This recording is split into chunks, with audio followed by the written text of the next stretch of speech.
Hi, my name is Dixon. I'm the co-founder of Hunch, and before that, a series of other startups. And I'm also an active angel investor. This is the first of a series of shows where I'll be talking to interesting startup founders and discussing the issues they're confronting. Today we have Billy Chasen, who is the co-founder and CEO of Stickybits. Can you tell us, Billy, just briefly what Stickybits is? Sure. So Stickybits allows you with your smartphone, iPhone, Android, to scan barcodes, then attach digital content to them.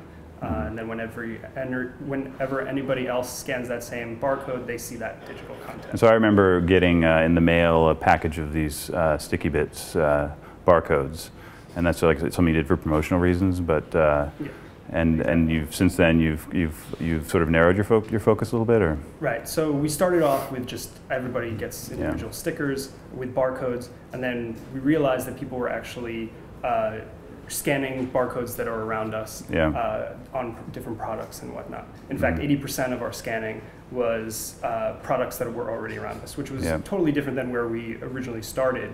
So what did you originally think people would be doing with it? Like, what was your original hypothesis? The original hypothesis was if I can attach digital content to something, like a birthday card, and then when somebody gets the card and scans it, they see like a video start playing. I see. So it's sort of augmenting the physical world or something. Exactly, with digital content. I see. And I mean, this is still the same kind of thing, but we just decided to focus a bit more on just what the user behavior was, what they were actually So the word pivot is very much in vogue, and I think of it as like kind of overused, because there's really like kind of like a restart, which is like, for me, like Bourbon to Instagram is a totally different thing. It's probably a whole different set of code, and that's just like a new company, and they did a great job, and all the credit to them. Then there's a pivot where you're kind of like, taking what's worked and then just like, double down on that, right? Or going double down on that. And then there's kind of, it sounds like you're sort of somewhere between like maybe a pivot and then just sort of focusing or something like this, right? Exactly.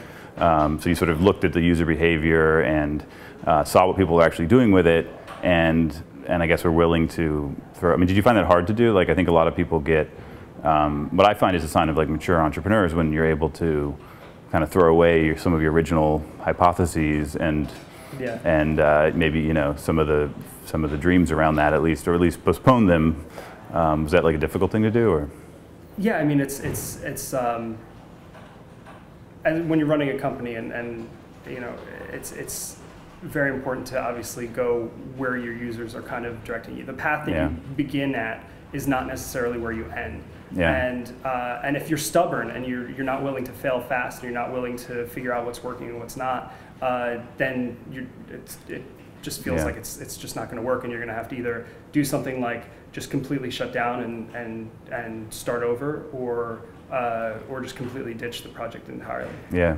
But I'm curious. I mean, so yeah, we did that type of pivot where it was basically making something that was very broad and just kind of focusing in on consumer products, which was definitely a different kind of value proposition to users, which they seem to enjoy, especially with our new version. But I'm curious if you had any kind of things happen in your prior companies that faced a pivot, which parts kind of worked, and was it something overall that you found beneficial, or did you look back and you're like, oh man, I wish I didn't pivot, it was a little too early?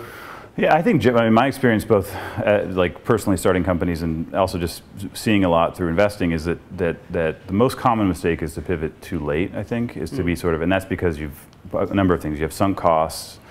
So I think of like, Juiced is a good example of a company that probably, the writing was on the wall that they needed to switch to a completely, web-based framework, but they were so committed to their peer-to-peer infrastructure, which was sort of their core IP, that like I know developers there who said they still, even when they switched to Flash in the UI, they still had to use the P2P download, which kind of defeated the purpose of the Flash part.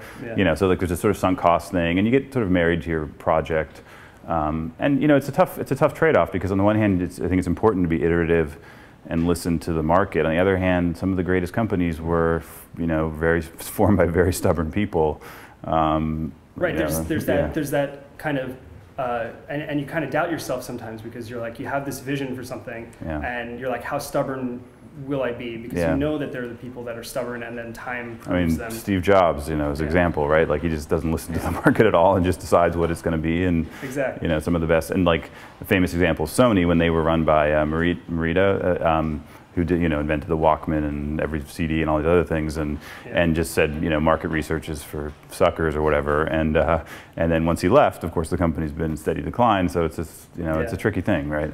Another example, which I don't know if I would have done the same thing, is like Mark Zuckerberg with Facebook introducing the news feed like way early on, right? Yeah. When they first did that, everybody cried privacy and this is an infringement and oh my God, this is horrible. This isn't what I signed up for. And him and the company's like, you'll deal with it. You'll get used to it and you'll like it. That was a very bold move. Yeah, and it's very hard, especially there was still a ton of users at that point.